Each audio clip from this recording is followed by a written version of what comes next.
Halo sahabat cerita inspirasi, selamat datang kembali di channel ini. Hari ini kita akan mendengarkan sebuah kisah penuh air mata sekaligus harapan.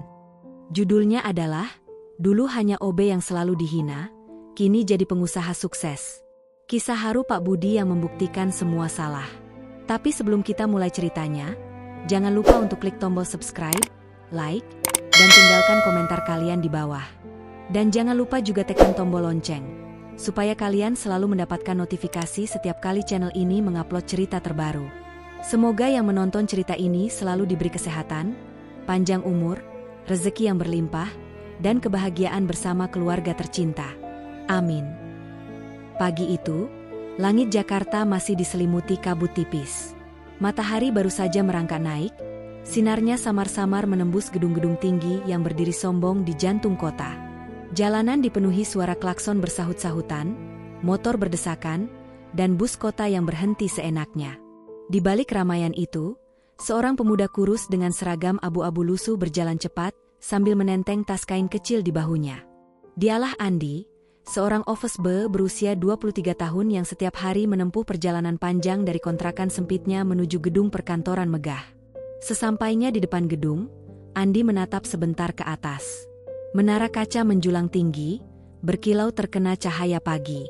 Dari luar, gedung itu terlihat megah, penuh wibawa, seakan-akan hanya orang-orang beruang besar yang pantas masuk ke dalamnya.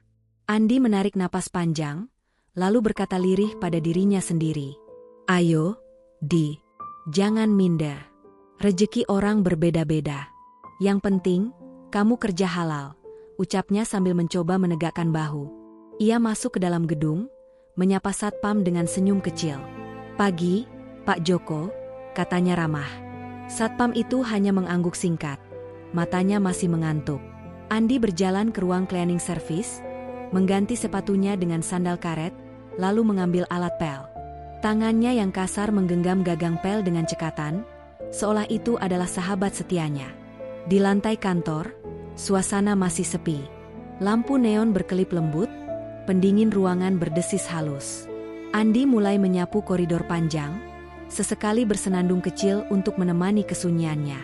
Saat melewati meja-meja karyawan, ia berhenti sejenak, memandang tumpukan kertas, laptop canggih, dan kursi empuk yang akan segera diduduki pemiliknya. Ada secercah rasa iri, tapi cepat ia buang jauh-jauh. Belum waktunya, Di, gumamnya pelan.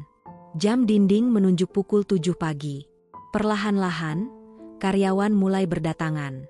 Suara tumit sepatu beradu dengan lantai, aroma parfum mahal memenuhi udara. Andi buru-buru menunduk, menggeser tubuhnya ke pinggir agar tidak mengganggu jalan mereka. Beberapa karyawan hanya melirik sekilas, sebagian lagi berjalan begitu saja seolah ia tak ada. Namun, ada juga yang menatapnya dengan tatapan merendahkan, seperti melihat noda yang mengganggu pemandangan. Saat itulah, salah satu karyawan muda lewat sambil menguap. Andi, jangan lupa ya, ruang rapat harus kinclong. Jangan sampai ada debu, malu kalau ada tamu. Katanya dengan nada setengah memerintah, setengah mengejek. Andi tersenyum kaku, menunduk sopan. Iya, Mas. Saya bereskan sekarang, jawabnya singkat. Karyawan itu berlalu sambil tertawa kecil, meninggalkan perasaan perih di dada Andi. Ia menggigit bibirnya, mencoba menahan diri. Hatinya berteriak, tapi bibirnya memilih diam. Ia tahu posisinya. Hanya seorang OB, tidak punya kuasa. Di tengah rasa sesak itu, pikirannya kembali melayang pada ibunya di kampung, yang selalu berpesan, Nak, jangan malu dengan pekerjaanmu. Yang penting halal. Yang penting kamu gak nyusahin orang lain. Pesan itu terngiang jelas di telinganya, seakan sang ibu sedang berdiri di sampingnya. Andi mengusap wajahnya dengan tangan kotor karena debu, lalu menghela napas panjang. Hari itu baru dimulai, dan Andi tahu, ini baru permulaan dari sekian banyak perasaan yang harus ia telan. Ia berjalan menuju ruang rapat, membawa pelnya dengan langkah berat. Tidak ada yang tahu, di balik tubuh kurus dan seragam lusuh itu, tersembunyi mimpi besar yang belum berani ia ungkapkan pada siapapun. Dan pagi itu, ia bersumpah dalam hati, suatu saat nanti semua orang akan melihat dirinya bukan sebagai OB Andi lagi, Tapi entah bagaimana, jalan menuju sana masih terlihat begitu jauh dan penuh duri. Hari itu, ruang rapat utama dipenuhi suara kursi berderit, kertas dibolak-balik, dan langkah-langkah terburu-buru karyawan yang menyiapkan presentasi. Lampu gantung besar menyinari ruangan dengan cahaya putih terang, membuat meja panjang dari kayu mahal tampak berkilau. Andi baru saja selesai mengepel lantai ketika pintu rapat terbuka lebar, dan beberapa karyawan masuk sambil bercakap-cakap dengan nada tinggi. "Andi," suara keras seorang supervisor muda, Bima, menggema. "Cepat bikinin kopi 10 gelas. Yang panas ya, jangan terlalu manis. Jangan sampai salah, tamu kita orang penting." Andi menunduk, tangannya refleks menggenggam erat gagang pel. Ia mengangguk cepat. "Iya, Pak. Saya siapkan sekarang." Belum sempat ia melangkah, suara tawa kecil terdengar dari sudut meja. Seorang karyawan lain, Denny, menyikut temannya lalu berucap dengan nada mengejek. "Hahaha, lihat tuh. Si OB andalan kita. Kalau nggak ada dia, rapat bisa berantakan, kan?" Tawa pecah di ruangan itu. Beberapa karyawan menutupi mulutnya, sebagian lagi tertawa terang-terangan tanpa peduli perasaan Andi yang berdiri di sana dengan wajah memerah. Jantungnya berdegup kencang, kepalanya menunduk semakin dalam. Salah satu pegawai wanita ikut menimpali, suaranya sengaja dibuat keras. "Andi, kamu jangan cuma bikin kopi, nanti sekalian belajar ya. Siapa tahu 5 tahun lagi kamu bisa duduk di kursi sini juga." Ruangan kembali riuh oleh gelak tawa. Andi merasakan telinganya panas, seperti terbakar. Ia ingin membalas, ingin berkata bahwa dirinya juga punya harga diri. Tapi lidahnya keluh, seakan terkunci. Ia hanya bisa menelan ludah, mengatur napas, lalu berusaha tersenyum meski senyum itu kaku. Dengan suara pelan, hampir tak terdengar, ia menjawab, "Iya, Bu. Saya usahakan kopinya cepat selesai." Sejenak ruangan hening, lalu tawa kembali pecah. Beberapa di antara mereka melirik Andi seakan ia hanyalah bahan hiburan. Hanya satu orang, seorang karyawan magang bernama Fajar, yang terlihat resah. Ia menatap Andi dengan kasihan, tapi tak berani bersuara. Di pantry, Andi menyiapkan kopi dengan tangan sedikit gemetar. Air mendidih beruap, aromanya bercampur dengan rasa getir yang menguasai dadanya. Ia menatap gelas-gelas kosong di hadapannya, lalu bergumam pelan. "Apa salahku sampai harus dipermalukan begini?" Saat ia menuang kopi, matanya berkaca-kaca. Tapi cepat-cepat ia usap dengan lengan seragamnya. Tak boleh ada yang melihat kelemahannya. Ia tahu, jika menangis di depan mereka, ejekan itu akan makin menjadi-jadi. Andi menarik napas dalam-dalam, menenangkan diri, lalu membawa nampan berisi kopi ke ruang rapat. Senyum kaku kembali dipaksakan di wajahnya. Ketika ia meletakkan cangkir satu persatu di hadapan karyawan, terdengar lagi bisikan-bisikan mengejek. "Jangan sampai tumpah ya, OB sukses," ucap salah satunya disusul tawa kecil. Andi hanya menunduk. Matanya menatap lantai yang tadi ia pel sendiri hingga mengilap.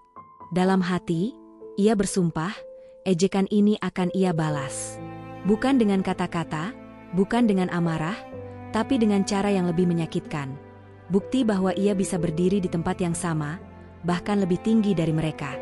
Dan hari itu, tanpa mereka sadari, luka kecil di hati Andi menjadi bara yang perlahan membesar.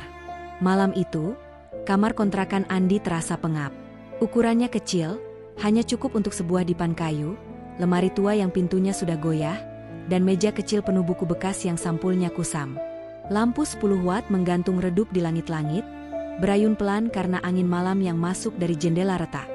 Dari luar, suara motor balap anak muda bergaung di jalan sempit, bercampur dengan suara TV tetangga yang masih menyala keras. Andi duduk di lantai, membungkuk di atas meja kecilnya. Di hadapannya terbuka buku tebal tentang dasar-dasar ekonomi yang ia beli di pasar loak seharga Rp15.000. Beberapa halaman sudah kusam, ada yang robek di pojok, namun baginya itu harta yang tak ternilai.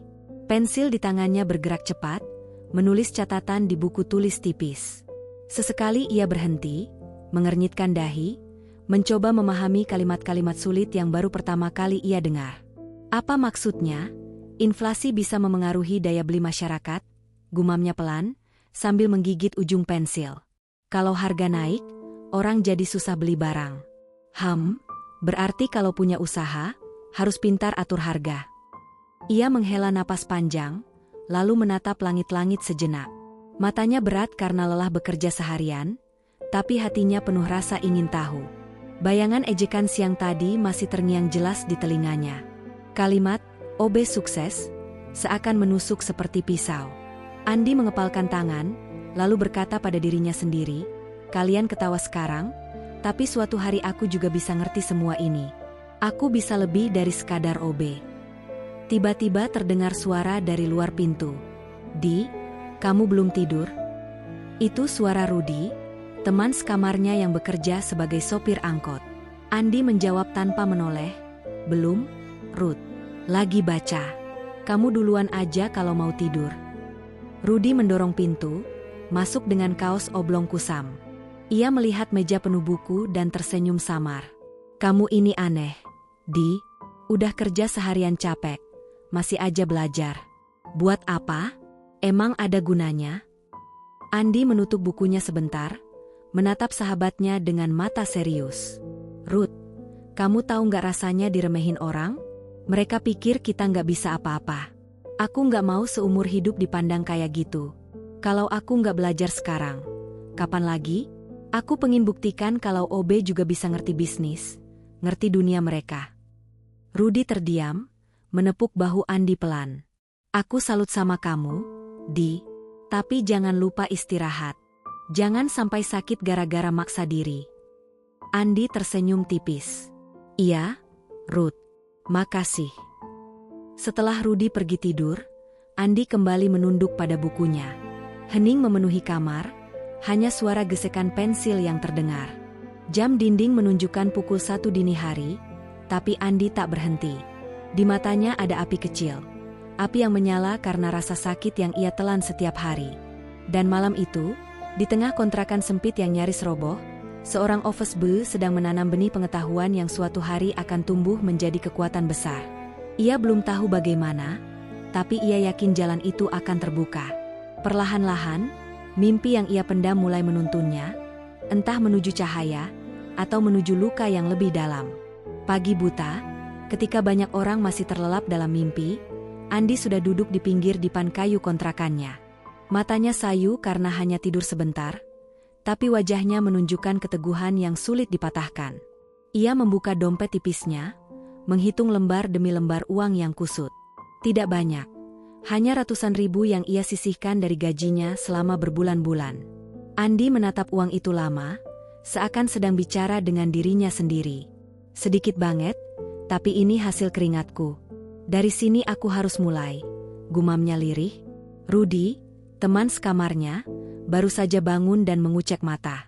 "Di, kamu ngapain pagi-pagi udah pegang uang gitu? Mau bayar kosan?" tanyanya dengan suara serak. Andi menggeleng pelan. "Enggak, Ruth. Aku kepikiran buat mulai usaha kecil. Aku nggak mau selamanya jadi OB. Aku harus cari cara lain, walau kecil." Rudi terkekeh sambil merebahkan diri lagi. "Usaha? Modal segitu? Susah, Di. Kamu jangan mimpi terlalu tinggi, nanti sakit hati."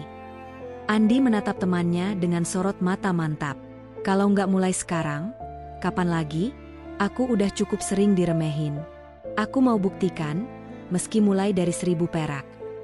Hari itu, setelah selesai bekerja di kantor, Andi mampir ke kios kecil di pinggir jalan. Ia membeli beberapa bungkus pulsa elektrik dan beberapa botol minuman ringan untuk dijual di kontrakan. Malamnya, ia menata botol-botol minuman di rak sederhana yang ia buat dari kayu bekas. Dari luar, tampak remeh, tapi bagi Andi itu adalah langkah awal. Seorang tetangga kos, Santi, lewat sambil menenteng tas. Ia berhenti, menatap rak kecil Andi, lalu tersenyum sinis. "Andi, kamu sekarang dagang juga? Hahaha, dari OB jadi tukang warung. Wah, jangan-jangan besok buka toko kelontong ya?" Andi tertegun sejenak, tapi ia tersenyum sopan. "Iya, Mbak. Coba-coba aja. Semoga ada yang beli." Santi tertawa kecil sambil berlalu, meninggalkan rasa perih di hati Andi. Namun, Ia tidak membalas, tidak marah. Ia tahu orang akan terus meremehkannya, apapun yang ia lakukan. Malam semakin larut, Andi duduk sendiri di depan rak kecilnya. Angin malam berembus membawa suara bising jalan raya. Tidak ada satupun pembeli yang datang malam itu. Andi menatap botol minuman yang masih penuh, lalu bergumam lirih, mungkin hari ini sepi, tapi besok, siapa tahu ada yang beli. Ia memejamkan mata, menarik napas panjang, lalu menatap langit gelap. Ada kilatan tekad di matanya, tekad yang keras kepala meski dunia seakan menertawakan. Dan malam itu, di balik kesepian, ia berjanji pada dirinya sendiri. Sekali ia melangkah, ia tidak akan mundur. Walau jalannya panjang, walau penuh cemoohan, ia akan terus berjalan. Tapi ia belum tahu, langkah kecil itu justru akan membawanya ke jurang pertama yang menyakitkan. Beberapa bulan berlalu sejak Andi memulai usahanya. Dari hanya berjualan minuman ringan di kontrakan, ia mulai memberanikan diri menitipkan barang dagangannya ke warung-warung kecil sekitar kampung. Setiap pagi sebelum berangkat kerja, ia mengikat kardus minuman di atas motor pinjaman Rudi, lalu berkeliling dari warung ke warung. Senyum ramah selalu ia tunjukkan meski tubuhnya letih, dan dengan sabar ia menawarkan dagangannya. "Bu, ini coba deh minuman rasa jeruknya. Seger banget, harganya juga nggak mahal," ucapnya suatu pagi pada seorang pemilik warung. Ibu itu menatap ragu, lalu berkata, ya udah, titipin dulu 5 botol ya, Di. Tapi kalau nggak laku, jangan ngambek, loh." Andi tersenyum lega. "Iya, Bu. Nggak apa-apa. Terima kasih banyak." Sedikit demi sedikit, usaha kecil itu memberi harapan. Namun, harapan itu tak bertahan lama. Suatu hari, seorang pria bernama Haris, yang mengaku teman lama dari kampung, datang ke kontrakan Andi. Dengan wajah ramah, ia menawarkan kerjasama. "Di, usaha kamu bagus, tapi gini aja. Aku ada kenalan yang bisa bantu distribusi ke banyak warung.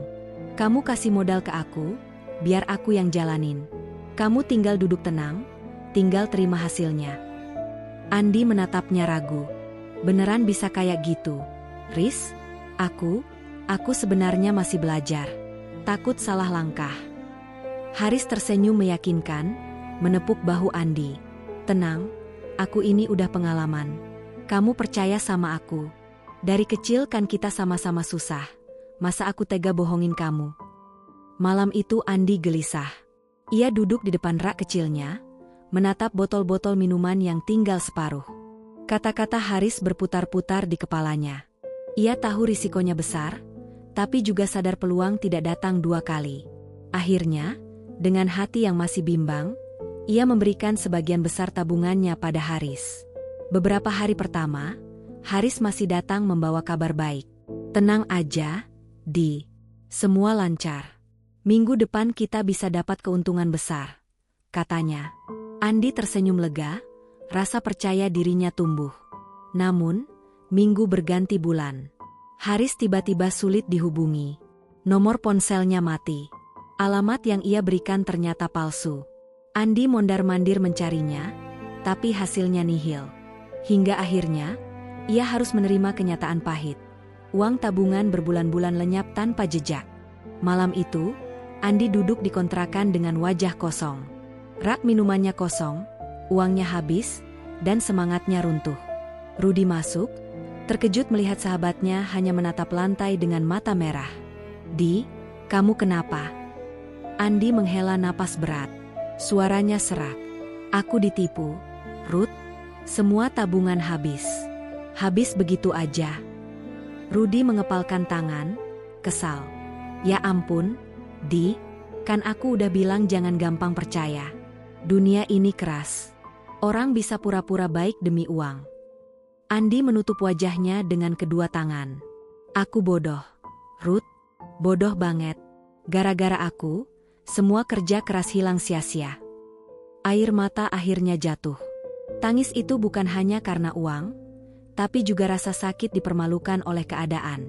Semua ejekan karyawan kantor kembali terngiang. Seakan dunia bersekongkol untuk membuktikan bahwa mereka benar, OB tak akan pernah bisa naik derajat. Namun di balik tangisan itu, ada bara kecil yang belum padam. Dan malam itu, meski ia terpuruk, hatinya berbisik pelan, bahwa ia masih punya kesempatan, entah bagaimana caranya. Besok, matahari akan terbit lagi. Tapi Andi tak tahu, apakah ia akan bangkit, atau semakin jatuh lebih dalam. Pagi itu, udara masih dingin ketika Andi duduk di beranda kontrakan mungilnya. Matahari baru saja muncul, menembus kabut tipis yang menggantung di antara atap rumah-rumah sederhana. Wajahnya masih terlihat letih, bekas tangis semalam belum benar-benar hilang. Tetapi di matanya ada sesuatu yang berbeda, sebuah tekad yang mulai menyala lagi. Ia memandangi selembar kertas bekas yang penuh coretan rencana dagangannya, sambil bergumam lirih. Aku nggak bisa berhenti di sini. Kalau aku menyerah sekarang, berarti semua orang yang ngeremehin aku benar.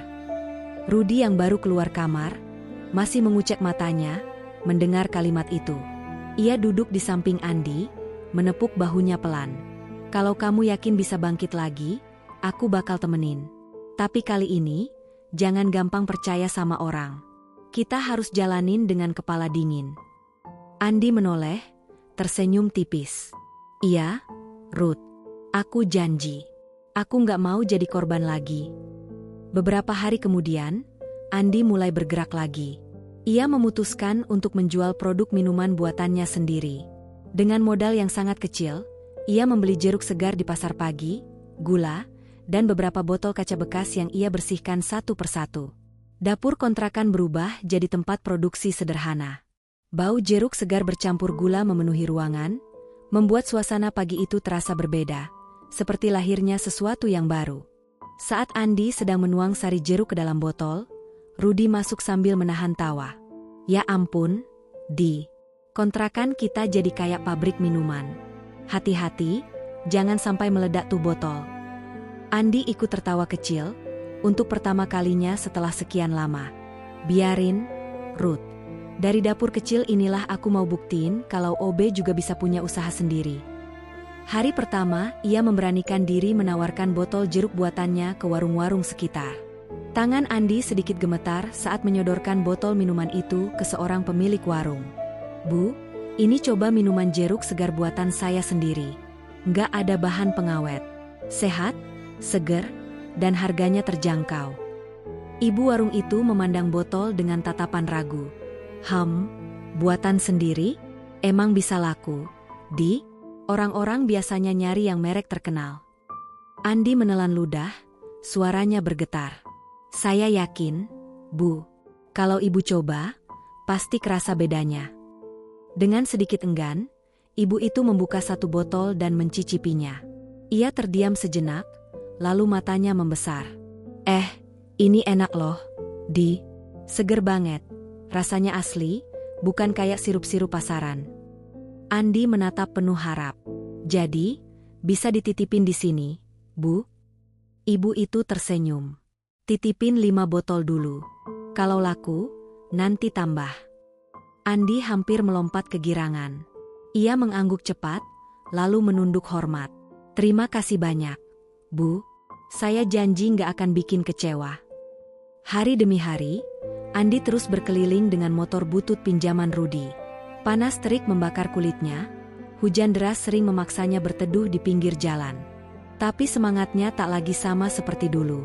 Setiap kali rasa lelah datang, ia mengingat ejekan-ejekan di kantor, mengingat wajah-wajah yang meremehkannya. Semua itu berubah jadi bahan bakar untuk langkah kakinya. Dan benar saja, perlahan tapi pasti, pesanan mulai bertambah. Warung-warung kecil yang awalnya ragu, mulai meminta tambahan botol jeruk segar Andi. Anak-anak sekolah bahkan mulai menyukainya. Sering datang ke warung hanya untuk membeli minuman jeruk, buatan si Mas OB. Di satu sisi, Andi merasa lega. Tetapi di sisi lain, ia tahu jalan masih panjang. Ia belum benar-benar membuktikan apa-apa. Ia baru menapakkan kaki di anak tangga pertama. Dan entah kenapa, di tengah rasa bahagianya, sebuah pertanyaan terus menghantui pikirannya. Sampai kapan ia bisa mempertahankan langkah kecil ini sebelum cobaan besar berikutnya datang? Beberapa bulan berlalu, dan usaha kecil Andi mulai menunjukkan hasil yang tak pernah ia bayangkan sebelumnya. Kontrakan yang dulu sunyi dan terasa sempit kini selalu ramai oleh aktivitas. Botol-botol kaca berderet rapi di sudut ruangan, Suara air mengalir dari keran bercampur dengan bunyi tutup botol yang dipukul-pukul menambah suasana sibuk yang anehnya justru membuat Andi bahagia. Suatu pagi, ketika ia sedang menata botol minuman yang baru selesai diproduksi, Rudy masuk sambil membawa secari kertas. Wajahnya cerah, matanya berbinar penuh semangat. "Di, kamu nggak bakal percaya. Warung Bu Yanti minta tambahan 2 kali lipat dari biasanya. Katanya anak-anak sekolah sekarang lebih suka minuman kamu daripada yang dijual pabrik." Andi berhenti sejenak, matanya melebar tak percaya. "Serius, Ruth? 2 kali lipat?" Rudy mengangguk cepat. "Iya, dan bukan cuma itu. Kemarin ada warung di kampung sebelah nanya, bisa nggak dititipin juga? Kayaknya kabar minuman kamu udah mulai nyebar." Andi duduk pelan di kursi kayu tua, menatap botol-botol jeruk itu seolah baru pertama kali melihat hasil kerjanya. Aku beneran bisa ya, Ruth? Aku yang dulu cuma OB, sekarang orang-orang mulai kenal dari minuman kecil ini." Suaranya bergetar, ada rasa haru bercampur ragu yang sulit disembunyikan. Rudy menepuk pundaknya. "Di, kamu terlalu merendahkan diri sendiri. Dari dulu aku tahu kamu punya tekad. Masalahnya cuma kamu sering ketutup rasa minder. Sekarang lihat, orang mulai mengakuin kamu. Bukan karena jabatan, tapi karena kerja keras kamu sendiri." Hari itu juga Andi memberanikan diri memperluas jangkauan. Ia menaruh beberapa botol di keranjang motor bututnya, lalu berkeliling ke kampung sebelah. Jalan yang dilalui tidak mudah, berdebu, panas, dan kadang licin karena genangan hujan semalam. Namun, setiap kali ia berhenti di warung baru dan memperkenalkan produknya, tanggapan yang didapat mulai berubah. Kalau dulu orang hanya memandang sebelah mata, kini banyak yang menatapnya dengan rasa penasaran. "Mas, ini buatan sendiri? Kok segar banget aromanya?" kata seorang pemilik warung sambil menghirup isi botol. Andi mengangguk, tersenyum canggung. "Iya, Bu. Semua jeruknya saya pilih sendiri, nggak pakai campuran aneh-aneh. Kalau cocok, saya bisa titip beberapa." Ibu itu mencicipi, lalu wajahnya langsung berubah cerah. "Wah, ini beneran enak. Oke, Mas. Taruh 10 botol dulu ya." Andi tertegun. Untuk pertama kalinya, ada yang langsung meminta lebih dari 5 botol. Ia menunduk dalam-dalam, menahan air mata haru yang nyaris jatuh. "Terima kasih banyak, Bu. Saya janji bakal rutin nganterin." Kabar itu menyebar cepat. Tak lama, beberapa warung lain mulai mengikuti, bahkan ada sekolah kecil yang memesan langsung untuk kantinnya. Nama, minuman jeruk buatan Andi, perlahan jadi pembicaraan. Namun, di balik semua rasa syukur itu, ada ketegangan yang tak bisa dihindari. Andi sadar, semakin besar permintaan, semakin besar juga tanggung jawab yang harus ia tanggung. Modal yang kecil mulai terasa kurang. Botol kaca yang ia kumpulkan tak lagi cukup. Ia dan Rudy sering begadang sampai larut malam, hanya untuk memastikan semua pesanan bisa terpenuhi tepat waktu. Suatu malam, ketika Rudy sudah tertidur kelelahan di kursi, Andi masih duduk di dapur, menatap botol-botol kosong yang berbaris. Ia menghela napas panjang, wajahnya penuh pikiran. "Kalau begini terus, aku harus ambil langkah lebih besar. Tapi, apa aku siap? Apa aku nggak bakal jatuh lagi?" Pertanyaan itu berputar-putar di kepalanya. Di satu sisi, ia mulai mendapat pengakuan. Di sisi lain, bayangan kegagalan masa lalu masih menghantui. Andi meremas kertas catatan pesanan di tangannya, jantungnya berdetak cepat. Dan malam itu, di tengah tumpukan botol kosong dan aroma jeruk yang menempel di udara, ia sadar, saatnya ia harus memilih. Tetap nyaman dengan langkah kecilnya sekarang, atau berani melangkah ke level yang lebih besar, dengan risiko yang bisa saja menjatuhkannya lagi. Hari itu, matahari pagi menyinari kota kecil tempat Andi tinggal dengan cahaya keemasan yang hangat. Udara masih segar, embun belum sepenuhnya hilang dari dedaunan. Andi baru saja selesai menaruh kotak botol jeruk di motor, ketika suara klakson sebuah mobil mewah terdengar dari depan gang sempit. Mobil sedan hitam itu berhenti, membuat debu jalanan berterbangan. Dari dalam, turun seorang pria parubaya dengan jas rapi, diikuti oleh 2 anak muda yang tampak seperti asistennya. Andi terdiam, keringat dingin langsung membasahi tengkuknya. Ia mengenali pria itu, Pak Hendra, salah satu pengusaha besar di kotanya, yang terkenal dengan jaringan distribusi makanan dan minuman. Pak Hendra melangkah mendekat sambil menatap botol-botol jeruk yang tersusun di keranjang motor Andi. "Kamu Andi, ya?" OB yang dulu kerja di kantor pusat, suaranya dalam, penuh wibawa. Andi kaget sekaligus malu. Ia menunduk, seolah kembali menjadi OB yang pernah diremehkan. "Iya, Pak. Saya Andi. Ada yang bisa saya bantu?" Pak Hendra tersenyum tipis, lalu mengambil satu botol dan membukanya. Aroma jeruk segar langsung menyeruak, menyatu dengan udara pagi. Ia meneguk perlahan, menutup mata sejenak, lalu menghela napas panjang. Segar sekali, asli, tanpa campuran kimia. "Anak saya beli ini kemarin di kantin sekolah, dan sejak itu saya penasaran. Ternyata kamu yang buat?" Andi menelan ludah. "Iya, Pak. Saya buat sendiri, dibantu teman. Masih kecil-kecilan, cuma titip di warung-warung." Pak Hendra menatapnya tajam, lalu tertawa kecil. "Kecil-kecilan? Kalau rasa seperti ini, potensinya besar sekali. Kamu pernah kepikiran untuk produksi lebih luas? Masuk ke pasar modern? Supermarket? Minimarket? Bahkan mungkin ekspor?" Jantung Andi berdetak kencang. Kata-kata itu terdengar seperti mimpi yang tak masuk akal. Ia hampir tak bisa menjawab. Saya nggak tahu, Pak. Modal saya terbatas. Alat pun masih sederhana. Saya takut kalau melangkah terlalu jauh." Pak Hendra menyela dengan nada mantap. "Andi, saya sudah puluhan tahun di bisnis ini. Saya tahu mana produk yang bisa bertahan. Minuman kamu punya sesuatu yang berbeda. Kalau kamu berani, saya siap jadi investor. Saya akan bantu fasilitas produksi, jaringan distribusi, semuanya. Tapi keputusan ada di tanganmu." Suasana seketika hening. Rudi yang sejak tadi berdiri di belakang ikut melongo, matanya berkaca-kaca. Ia berbisik lirih, "Di, ini kesempatan emas. Jangan ragu." Andi terdiam lama. Keringat mengalir di pelipisnya meski angin pagi masih sejuk. Ia teringat masa-masa dipermalukan, tatapan merendahkan orang-orang di kantor dulu, juga rasa sakit ketika disebut OB selamanya. Kini, di hadapannya terbuka jalan yang bisa mengubah hidupnya. Tapi sekaligus ada rasa takut yang menjerat. Bagaimana jika ia gagal? Bagaimana jika semua hanya membuatnya jatuh lebih keras? Pak Hendra menatapnya penuh arti. "Saya beri waktu seminggu untuk pikirkan tawaran saya. Jangan lama-lama. Pasar menunggu orang yang berani, bukan orang yang ragu." Ia menutup botol jeruk itu, lalu kembali masuk ke mobilnya. Suara mesin menggeram, meninggalkan debu yang berterbangan di udara. Andi masih berdiri kaku, tangannya gemetar memegang catatan pesanan. Rudi menepuk bahunya dengan semangat. "Di, ini titik balikmu. Tapi aku tahu, cuma kamu yang bisa memutuskan. Berani maju atau tetap di tempat."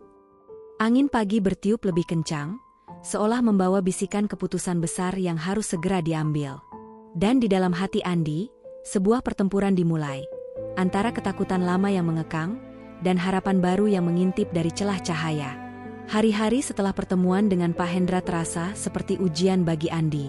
Setiap pagi ia berangkat lebih awal, masih menempelkan label sederhana di botol jeruk produksinya, sementara pikirannya dipenuhi tanda tanya besar. Tawaran investasi itu terus bergema di kepalanya. Tapi di balik harapan besar, ada bayangan ketakutan yang membuat dadanya sesak. Suatu malam, di ruang kontrakan kecil yang dindingnya penuh coretan lembab, Andi duduk di kursi reot sambil memandangi botol-botol yang baru selesai ia kemas. Lampu neon redup menggantung di atas kepala, berkelip-kelip seperti hampir padam. Rudi datang membawa 2 bungkus nasi kucing. Ia meletakkannya di meja dan menatap sahabatnya yang murung. "Di, sampai kapan kamu mau diam begini?" tanya Rudi dengan nada khawatir. "Pak Hendra sudah kasih tawaran emas. Kamu tahu kan, kesempatan kayak gini nggak datang 2 kali." Andi menunduk. "Aku takut, Ruth. Kalau aku terima, berarti aku harus siap tanggung jawab lebih besar. Kalau gagal, aku bukan cuma jatuhin diriku, tapi juga orang-orang yang percaya sama aku." Rudi mendesah keras, lalu memukul meja dengan telapak tangannya. Justru itu. Kamu harus berani. Ingat waktu kita diejek jadi OB yang gak punya masa depan? Kamu sendiri bilang, kita harus buktiin mereka salah. Jangan biarin rasa takut bikin kamu jalan di tempat. Andi terdiam. Matanya memerah, tapi bukan karena marah, lebih karena beban yang ia rasakan. Suara malam di luar terdengar jelas. Lolongan anjing dari kejauhan, deru motor lewat, dan sesekali suara angin yang membuat genteng seng bergoyang. Semua itu membuat keheningan di antara mereka terasa semakin menekan. Keesokan harinya, Andi memberanikan diri menemui Pak Hendra di kantornya. Gedung itu besar, ber-AC dingin, dan setiap karyawan berpakaian rapi. Andi yang hanya mengenakan kemeja sederhana merasa kembali kecil, seperti dulu saat ia menjadi OB. Jantungnya berdetak kencang ketika masuk ke ruang rapat. Pak Hendra menyambut dengan senyum ramah, namun sorot matanya penuh penilaian. Bagaimana, Andi? Sudah ambil keputusan? Andi menarik napas dalam, tangannya gemetar di pangkuan. Saya masih butuh waktu, Pak. Saya takut melangkah terlalu jauh. Wajah Pak Hendra berubah serius. Ia menatap Andi lama, lalu berkata dengan nada tegas. Andi, peluang tidak menunggu orang ragu. Saya ingin membantu, tapi saya juga harus realistis. Kalau kamu tidak siap, saya tidak bisa memaksa. Kamu pikirkan baik-baik, tapi jangan sampai menyesal ketika kesempatan ini sudah hilang. Andi merasa seperti tertampar. Setelah keluar dari ruangan itu, ia berdiri di lobi dengan pandangan kosong. Orang-orang lalu lalang dengan penuh percaya diri, sedangkan ia terjebak dalam rasa takut yang mengekang. Hari berganti minggu. Pesanan jeruknya memang makin banyak, tapi produksi tetap kecil-kecilan. Rasa lelah semakin menumpuk, dan Andi mulai menyadari bahwa usahanya tidak akan pernah benar-benar besar tanpa bantuan. Namun, saat ia akhirnya memberanikan diri menghubungi Pak Hendra, kabar buruk datang. Perusahaan itu sudah menginvestasikan modal besar ke produk lain. Telepon di tangannya terlepas, jatuh ke lantai. Tubuhnya lemas, matanya berkaca-kaca. Rudi yang melihatnya langsung panik. Kenapa? Di? Apa yang terjadi? Andi duduk di lantai, menutup wajah dengan kedua tangannya. Suaranya bergetar. Kita terlambat, Ruth, kesempatan itu udah gak ada. Keheningan menyelimuti ruangan. Hanya suara jam dinding yang berdetak keras, seakan menghitung setiap detik penyesalan yang menusuk hati Andi. Ia merasakan sesak yang sama seperti dulu saat dipermalukan, kali ini lebih parah, karena ia sadar, bukan orang lain yang menjatuhkannya, tapi keraguannya sendiri.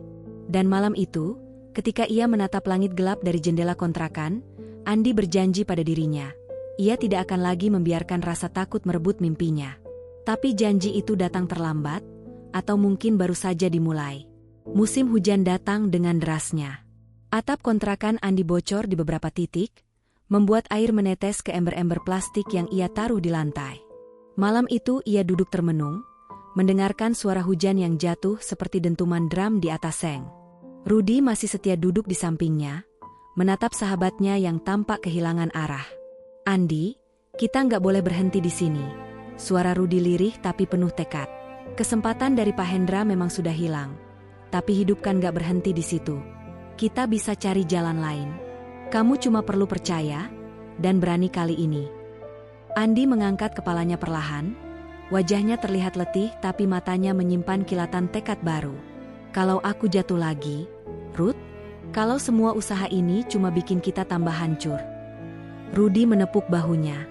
Lebih baik jatuh karena berusaha, daripada seumur hidup menyesal karena nggak pernah mencoba. Kata-kata itu menusuk hati Andi. Ia terdiam lama, mendengarkan derasnya hujan, seakan alam pun ikut menegaskan pilihan yang harus ia ambil. Malam itu, ia memutuskan, ia akan melangkah, meski dengan segala risiko yang menanti. Beberapa bulan kemudian, keadaan mulai berubah. Andi dan Rudi nekat mengajukan pinjaman kecil ke koperasi, lalu membeli peralatan yang lebih baik. Mereka bekerja tanpa kenal waktu. Siang jadi malam, malam jadi siang. Andi bahkan sering tertidur di antara tumpukan jeruk dengan tubuh masih penuh keringat. Perlahan tapi pasti, produk mereka mulai dikenal. Rasa segar dan kejujuran dalam setiap botol membuat pelanggan terus kembali. Nama, Segar Kita, mulai terdengar di warung-warung, lalu merambah ke kafe kecil, hingga akhirnya masuk ke minimarket lokal. Namun perjalanan itu tidak mulus. Berkali-kali Andi hampir menyerah ketika pesanan besar datang sementara tenaga dan modal tidak mencukupi. Pernah suatu kali, seorang pelanggan besar membatalkan kontrak karena produksi terlambat. Malam itu Andi duduk sendirian di gudang kecilnya. Kepalanya tertunduk, air mata jatuh tanpa ia sadari. Kenapa semua terasa sulit sekali? Tuhan, bisiknya pelan. Aku sudah berusaha sekuat tenaga, tapi kenapa selalu ada saja halangan? Di tengah keputusasaan itu, Rudi datang membawa secari kertas. Aku tahu ini nggak mudah.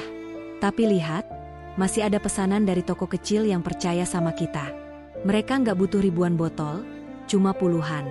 Tapi itu bukti kalau orang masih percaya sama produkmu. Jangan menyerah sekarang. Andi menatap sahabatnya lama, lalu tersenyum samar. Kamu selalu tahu cara bikin aku bangkit, Ruth. Waktu terus berjalan. Tahun berganti. Dari usaha rumahan kecil, Segar Kita, tumbuh jadi usaha menengah dengan puluhan karyawan.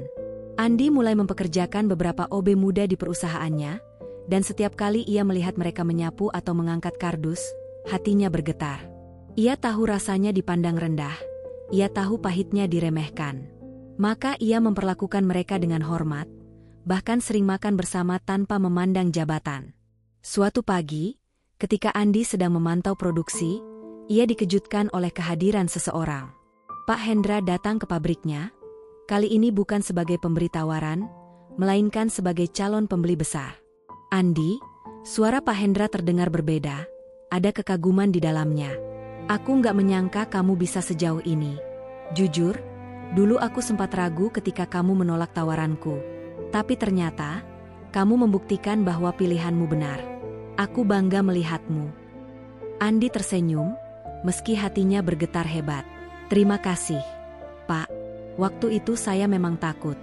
Tapi sekarang saya belajar. Kalau takut terus, kita nggak akan pernah maju. Pak Hendra menepuk bahunya. Kamu bukan cuma maju, Andi. Kamu jadi inspirasi. Hari itu, Andi berdiri di depan seluruh karyawannya. Suara riuh mesin pabrik berhenti, digantikan keheningan penuh perhatian. Dengan mata berkaca-kaca, ia mulai berbicara. Teman-teman, dulu saya hanyalah seorang OB. Saya pernah diejek, diremehkan, bahkan dipermalukan. Tapi hari ini, saya berdiri di sini bukan karena saya hebat. Saya berdiri di sini karena saya tidak menyerah. Karena ada orang-orang seperti kalian yang percaya, ada sahabat seperti Rudi yang selalu mendorong, dan ada dua orang tua yang menguatkan. Beberapa karyawan menunduk, menahan haru. Rudi yang berdiri di samping panggung ikut mengusap air matanya diam-diam. Andi melanjutkan, suaranya bergetar. Jadi kalau suatu hari kalian merasa kecil, merasa nggak berarti, ingatlah, kalian berharga. Kalian bisa lebih dari apa yang orang lain pikirkan. Jangan pernah biarkan hinaan menentukan masa depan kalian. Sorak tepuk tangan bergema di ruangan itu. Beberapa karyawan bahkan menitikkan air mata. Malam harinya, Andi pulang ke kontrakan lamanya yang kini sudah kosong. Ia berdiri di depan pintu reot itu, memandangi bekas tetesan hujan yang masih meninggalkan noda di dinding. Ingatannya melayang ke masa lalu. Saat ia duduk lesu bersama Rudi, saat ia menangis karena takut gagal, saat ia hampir menyerah. Ia tersenyum getir, lalu berbisik pada dirinya sendiri. Aku sudah menepati janji. Bu, Pak, anakmu yang dulu cuma OB, kini bisa berdiri dengan kepala tegak. Di langit malam itu, hujan sudah berhenti. Bintang-bintang berkelip terang seolah ikut bersaksi. Andi menutup matanya sebentar, menghirup udara dalam-dalam. Di wajahnya tersungging senyum penuh syukur. Dan di hatinya, ia tahu, perjalanan ini belum selesai, tapi ia sudah membuktikan satu hal. Dari titik terendah sekalipun, manusia bisa bangkit dan mencapai cahaya. Cerita yang dulu dimulai dengan hinaan, kini berakhir dengan pembuktian. Dan itu bukanlah akhir, melainkan awal dari babak baru kehidupan yang lebih bermakna. Terima kasih banyak sudah menonton cerita ini sampai akhir. Semoga kisah Pak Budi bisa menjadi pelajaran berharga buat kita semua, bahwa hinaan bukanlah akhir, melainkan awal dari perjuangan. Jangan lupa untuk tekan tombol subscribe, like, komen, dan share video ini agar semakin banyak orang yang bisa mengambil hikmah dari cerita ini. Sampai jumpa di cerita inspiratif berikutnya.